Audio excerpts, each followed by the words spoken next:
Hi, I'm Laura. Hi, it's Marie Clap. And we just want to talk to you guys today about being successful when you're at your co-op, okay? So the title of our presentation is, very simply, How to Be Successful on Your Co-op. So the purpose is to give you the opportunity to revisit workplace and co-op expectations. Your goal is to always be memorable when you're on your co-op, but we want you to be memorable in a positive way, not a negative way. All right, so here are our goals. And you may remember these from class. We did discuss these then. Your first goal of co-op is to apply knowledge and skills in new and authentic context. You already have knowledge and skills simply from being a student. And so your job is going to be then when you're on the co-op is to take all those skills and apply them to the workplace. Also, while you're there, you're going to be developing new knowledge and skills. So you're just going to broaden your whole base and become more marketable overall. Number 3, you will be integrating and using the deepened knowledge and skills that you got from your academic program. So it simply isn't just applying, but it's integrating, going deeper, taking it to that next level. And then you should be reflecting on and articulating how you're using your knowledge and skills, how you gain new knowledge and skills, and how theory and practice work together and help you succeed. So as you're going through your co-op, spend that time to think about what it is you're doing and how it can help you to grow as an individual. So keep in mind that your success is up to you. You, the co-op, play a very important part in your success. And we want you to make sure that you have a worthwhile experience while you are there. So what is professional behavior? Any thoughts on professional behavior? What is it? So take a couple minutes, talk to your group, and we'll keep this short. We probably won't spend the full 5 minutes on it, but just come up with a couple qualities that comprise professional behavior.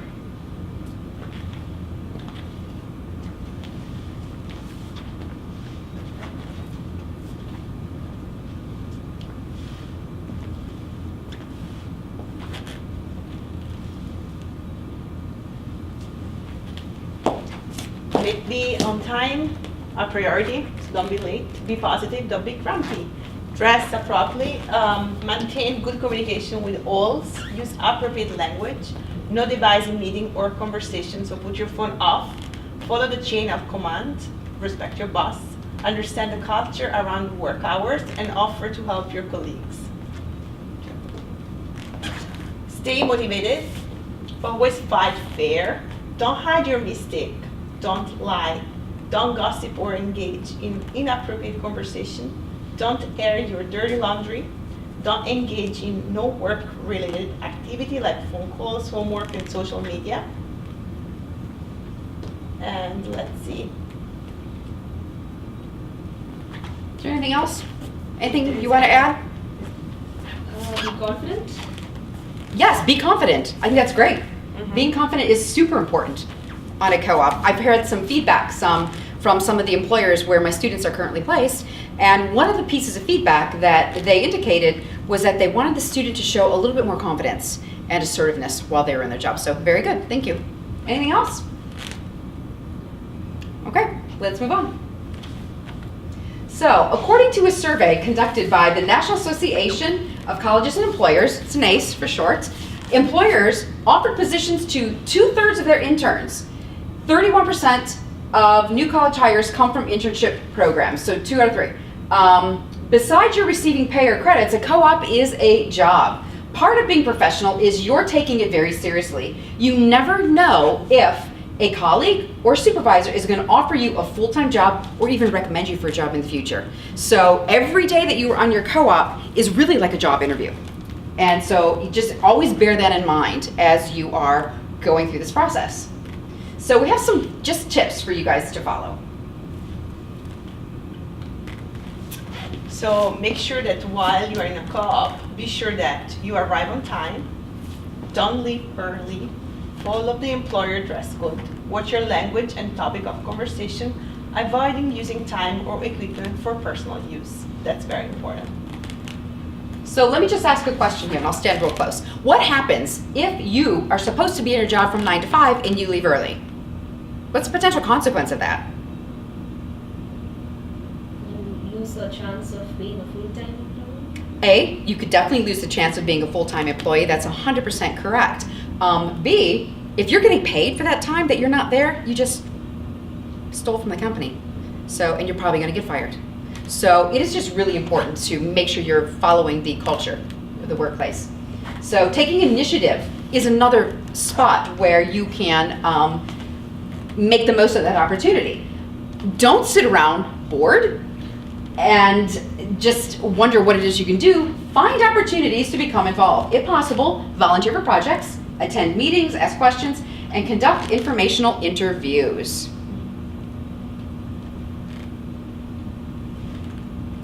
It's very important to be positive in a co-op, during co-op, and because the manager needs feedback as well, from you, and there's a lot of different feedback, and one definitely would come from your attitude. So your attitude can help decide if you have a great experience or a horrible one.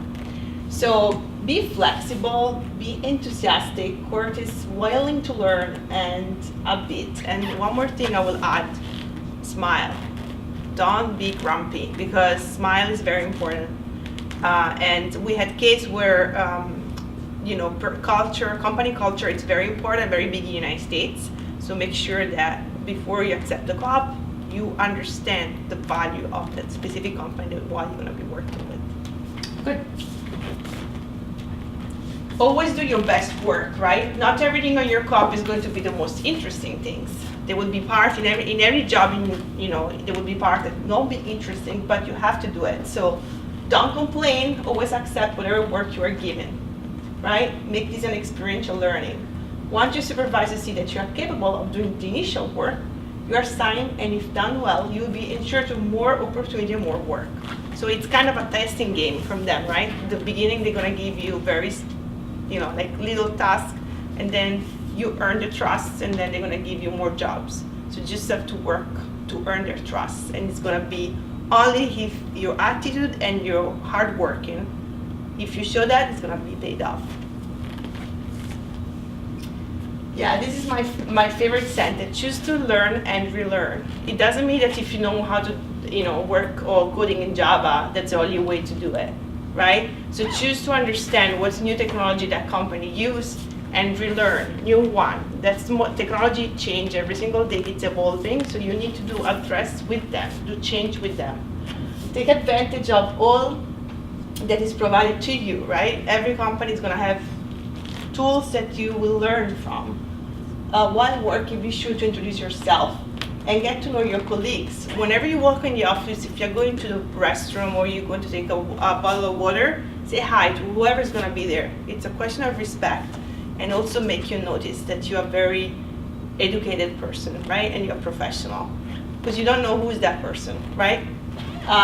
Be sure to take the time to read training manual. They are there for a reason. They help you with business processing, company policy, right? So there is policy each company, you need to know them.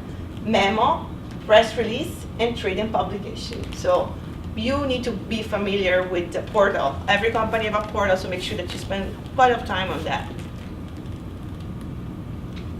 Communication is key, right? We recommend scheduling weekly meeting with your supervisor.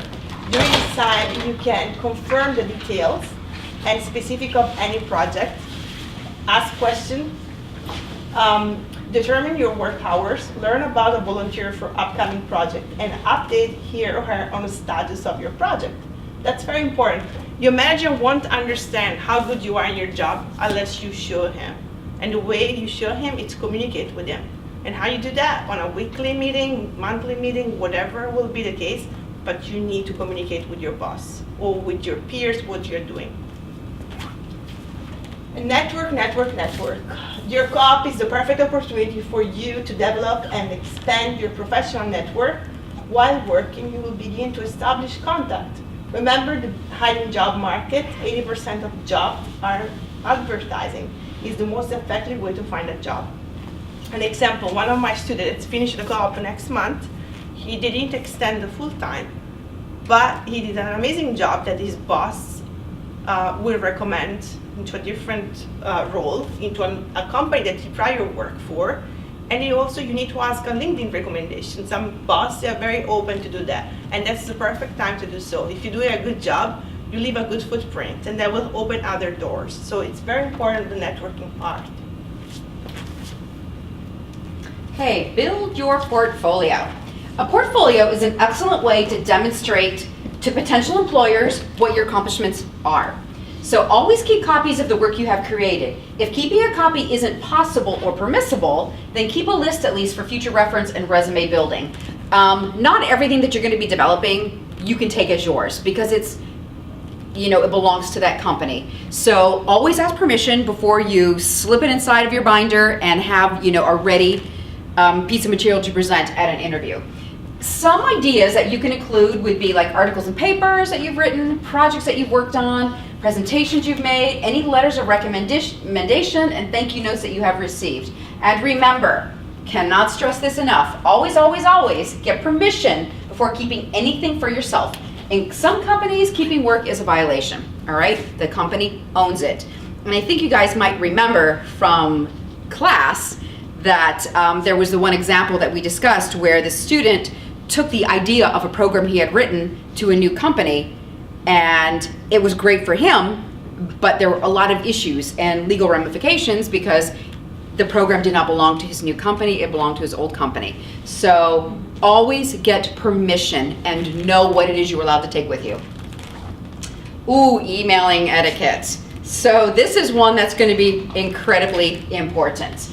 First of all, take a look at the one in the top left corner. This one is key. Do not, and I repeat, do not send separate emails asking the same question to multiple people.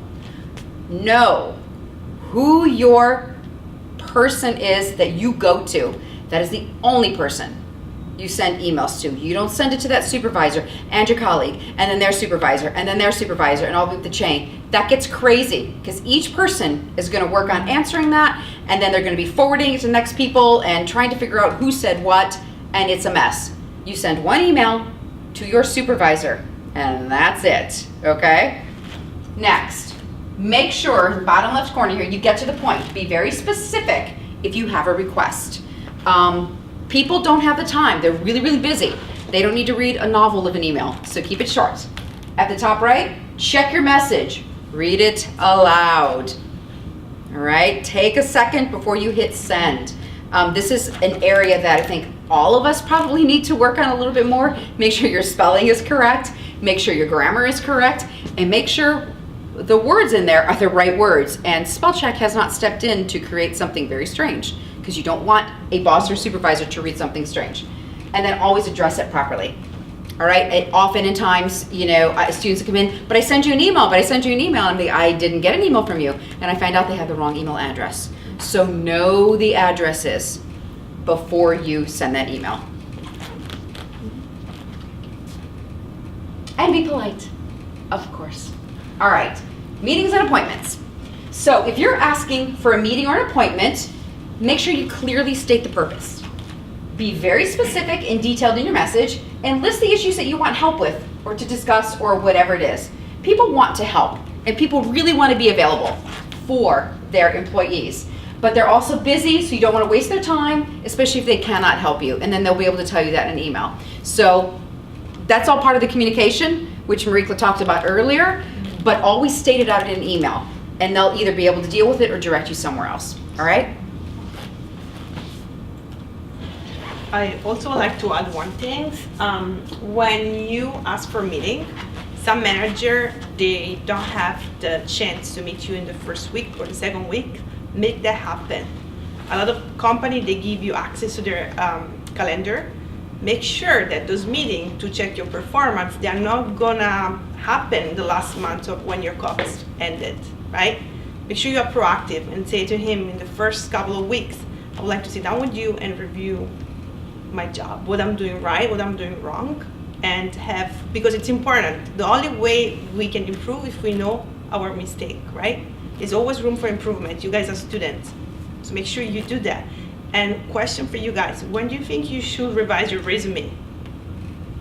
After the co-op, before the co-op, during the co-op? Keep updating during the co-op. Keep updating during the co-op? It's Yeah, good. same. Yeah. Same? Agree. Absolutely. Good. Because every month, every week, eventually you're gonna work on project and you're gonna work on new technology, right? So make sure that you do that. That's very important. Okay.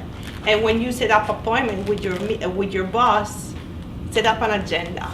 When you send an email, that's my agenda. That's what I want to discuss, and those are the bullet points. Those are very important points.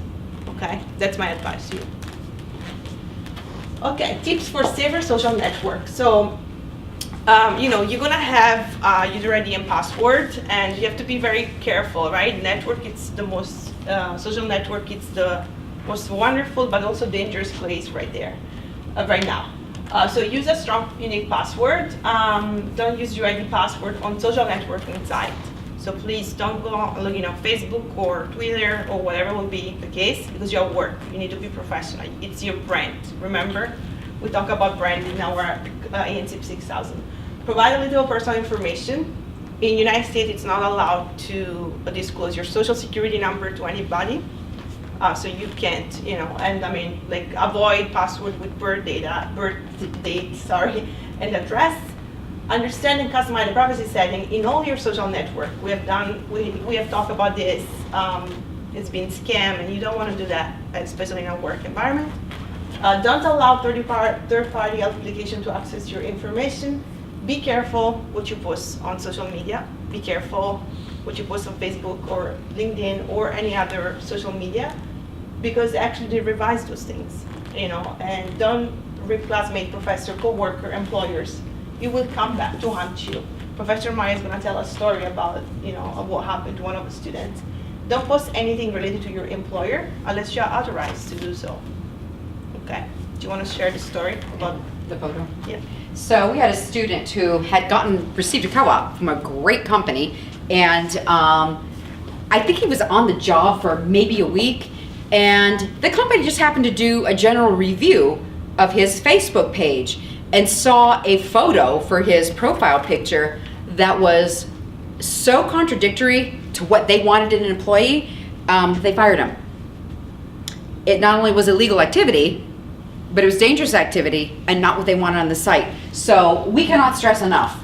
Be very, very careful about your profile photos on Facebook, on LinkedIn, or on any other social media, Google+, wherever it is. Okay, keep it professional at all costs. Okay.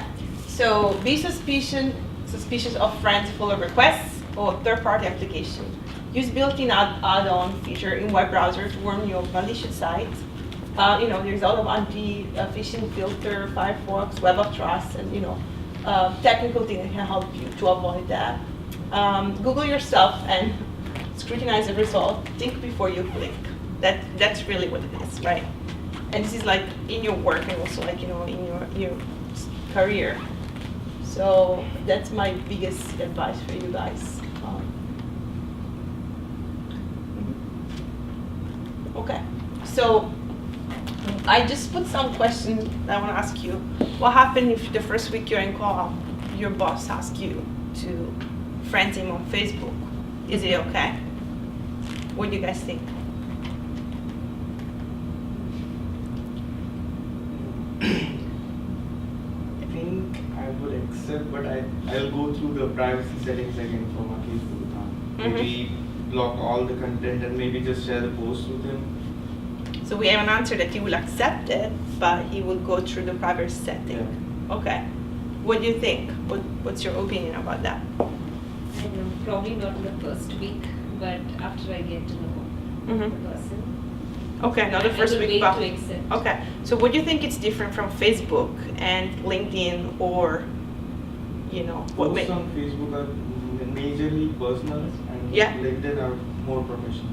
Yep. So Facebook is personal Yeah. and LinkedIn is right. So allow your boss to be in your Facebook profile. It's mean allow you to see who are your friends, right? What do you do in your spare time? What's your view in terms of, I don't know, whatever you post there. It can be political things, right? Religion things, food, culture. And my advice to you is you don't friend your boss on Facebook, I agree. because this is your personal. You have to. There is a line between friends and be professional. That's why sometimes I really rarely accept a Facebook request from students. So many students, they ask me, because that's my life. That's me, my kids, my husband. I don't want to be, it's behind the scene. It doesn't have to be, like share with my 300 students or whatever would be the case. Same things for you, right? That's your life. You don't have to share with your boss. That's who you are. That you want to protect them. And I mean, that's my advice. So do not do that. Never discuss political things, sex, what else? And money and religion. United States, those 4 things, they advised me the first week I came to the United States. Do not talk political things, sex, religion, because this is United States, okay? It's not cool. And if somebody gets involved you in this discussion, you just say, sorry, I'm not comfortable to discuss and disclose my political view. Totally fine, very respectful. 2 topics that you can always discuss, it's food and weather and sport, right? That's perfect, but this one, you don't.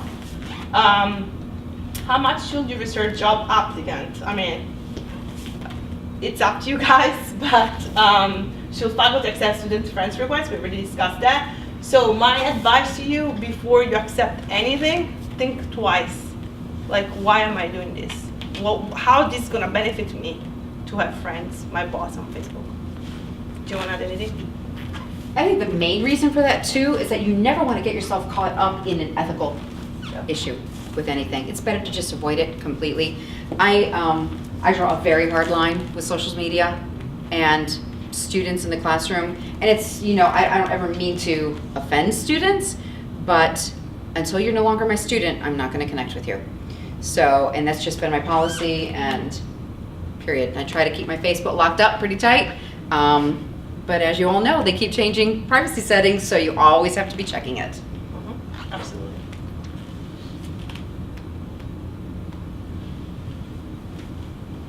Okay, so what happens if you go at work and you don't feel value, right? You feel underutilized. I can do the work they give me, but I have more time. What do I do? What you guys will do? I'll be doing a course, so maybe I'll be just doing work up from my course. So if they don't give you enough work, you will use the time they're paying you, do your personal stuff. If they don't give me, I'll ask for more. If Yes. that also doesn't happen, I'll have to. So the first thing you're gonna do, you're gonna ask for more work. Yeah. That's acknowledgement of that you need Yeah. more work. That's perfect. You go to your boss and say, hey, I've done this task. Can I be I'm available for other things. Can you help me? Right? That's be proactive. You want to have a proactive approach. What else? You would say something? No, same thing. I would talk Yep. to my manager, Yep. saying that I have some more time left. If there's something, any work that I can take up, can you give it to me? Absolutely. Yeah, I agree, 100%. The work I'm doing is low-level work. I have more ability than this. What do I do to do more substantive work? So, what do you guys think? Again, talk to the manager. That's the best thing you could do. Talk to the manager and prove to him that whatever he have given to you, you have finished in a proper timeline, and you have 8 hours, and you want to make sure that you be a team player and you want to be fair, right? I feel like I'm over my head at golf. What should I do? Do you know the expression over my head, right? Okay. Maybe try harder. Try harder. What do you think? Can you explain the term over my head? Yeah, there you go. Laura, explain it. Over my head? Yeah. You can't do it. It's tough. You don't understand it. You're feeling very overwhelmed. Okay. It's the opposite scenario Yeah. of before. Yeah. It's just too much. What would you do? Take it slow. Try to learn as much as Yep. possible. Mm-hmm. If it still doesn't happen, probably again, what we said before, talk to the manager. Talk to the manager, supervisor. That's gonna be the answer to pretty much anything. Go to your supervisor. Don't make decisions on your own. This is your co-op. It's not your own company that you own. You're working for somebody. So, and keep in mind that communication is incredibly key. It's on any level, whether it's you're struggling, that you don't have enough, or you have too much, but always go to your manager and try to work things out, okay? That's always gonna be your number one answer. Absolutely, yeah. One more. Out of order. Third one. My manager did not approve a recommendation I made, and I think he's wrong. I'm going to write an email to the presidents of the company and see if they will approve it. Is that okay? I don't think so. You don't think so? Absolutely not. Right? You don't want to go over the head of your boss, because that's disrespectful. You have to respect the chain, Yeah. right? If I feel, oh, we already discussed that. The only one thing I want to add, if you feel over your head, go and talk to your boss and tell him to help you to understand that technology, because you want to learn that technology, right? Because you guys it's important for you to learn new tools. So ask him if there is a manual that you can download it, or there is any coach that can help you. A lot of companies, they have coach, like they're gonna coach you for the day you enter the company until the day you finish. So make sure that you ask this question, okay? Because they invest in you as much as you invest in them. Okay, I finished my co-op, but a week later I received a paycheck for a week of work. Can I keep it? Yes or no? So you finish your co-op, they send you another check for another extra week. The week I didn't work. You didn't work, correct? Oh. But they send you the money. What you gonna do? You gonna keep the check, or you gonna reach out to the HR and tell I'll them? just email the payroll department that Mhm. there has been a mistake. I wasn't working that week. Perfect. So you're gonna email the HR and tell them that there's a mistake and that you have received Yeah. one extra check. Perfect. Yes, you're 100% correct. But with that said, don't be surprised if they say, you can keep that check. Because it's not unusual in companies that you might work for more time until you get established in the system, and then the 2-week process of getting paid might kick in. So you have that extra week there that they still owe you. But always, 100%, go to HR with that. Which then leads to the next one. 2 weeks later, you get another full paycheck. Can I keep this one? They made the mistake. No. No, good. Not at all. Always call HR. right? Always. I say, I wish. So, if I'm sick and able to make to work, what do I do? What's the procedure? Email. Like, just when you know that you can't make it, you have to email everyone who gets affected by your absence. So you email, and possibly your manager will ask you your cell phone number, Yeah. right? And my advice to you guys, don't text, because that's very unprofessional, right? Say, oh, I'm sorry, I can't come, 8 o'clock in the morning, and you have to start at 9. Call, I'm sorry, I'm sick, I'm not able to come to work, I'm sorry for the short notice, but I just want to give you a heads up, I really felt sick the last, 2 hours, okay? Don't text. It's not professional. One thing, if you have a doctor appointment and something, or a class or anything, make sure you tell them in advance, okay? Even if you have to take a vacation or whatever will be the case. Say, this month, I have to go, like if you start the first week, you say, I just want to let you know that, I have to take this day off for a personal reason, or, you don't have to disclose, but you have to tell them in advance, okay? If it's snowing and I can't make it to work, what would I do? Put double in there. Yeah. So what's happening? You're gonna have. What do you guys think? Like what happened here, right? When it's snowing and Northeaster. Email them. What's that? Email We them. usually check the weather forecast, so 1 or 2 days before we have an idea if we make Right. it to work. So same thing, emailing them. Yeah. And also you can call the office. They might have an automatic response and say the office will be closed today due to no emergency. And because you're all gonna be working in a big company, hopefully, they have a line for, if anything happens, security is no emergency, then you can call that number. We'll give it to you on the HR training the first week. So, if I'm sick at work, what do I do? Because you can get sick, right?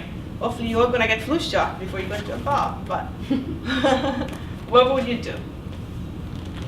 If I can see my manager, if that person's around in the cubicle or something, Yeah. I would go ahead and talk to him. Right. Otherwise, I would email him if he's in a meeting or something. Yeah, you go and talk to your manager, say, I'm sorry, I'm not feeling well, I would like to The Yeah. excuse, I want to go home, and that's fine.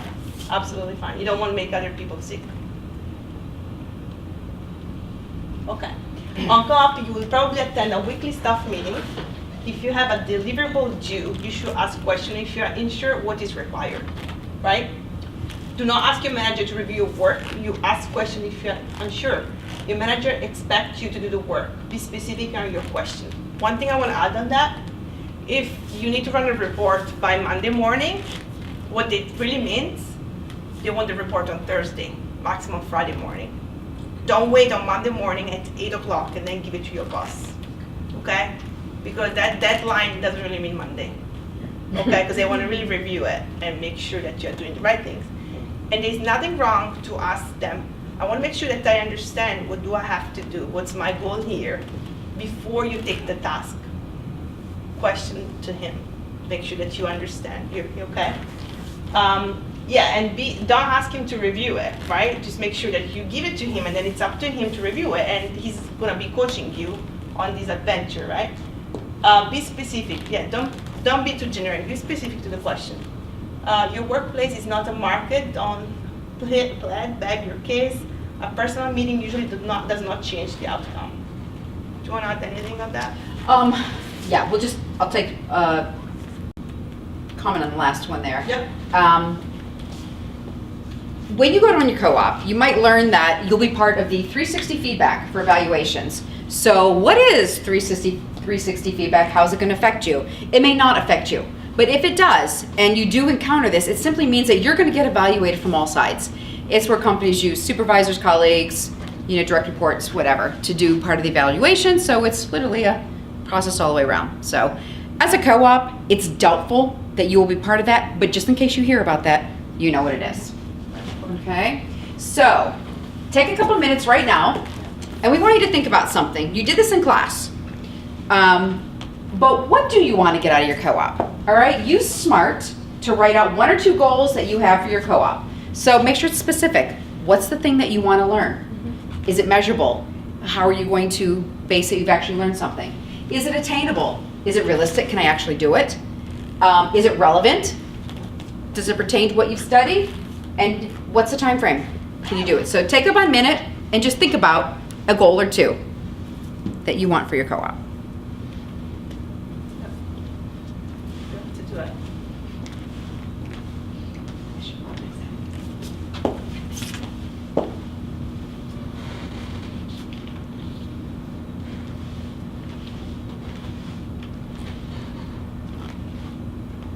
So if you're stuck, think about the assignment in class.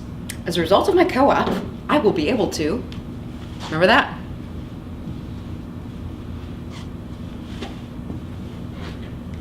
Think All right. about the technology as well that you want to use. What kind of technology, sorry. Think about the technology you would like to use. What's your goal? Why do you want to use those technology? Sorry, and make sure you write it down, right? Because you met the team, eventually you understand what they're working on. Does anybody want to share?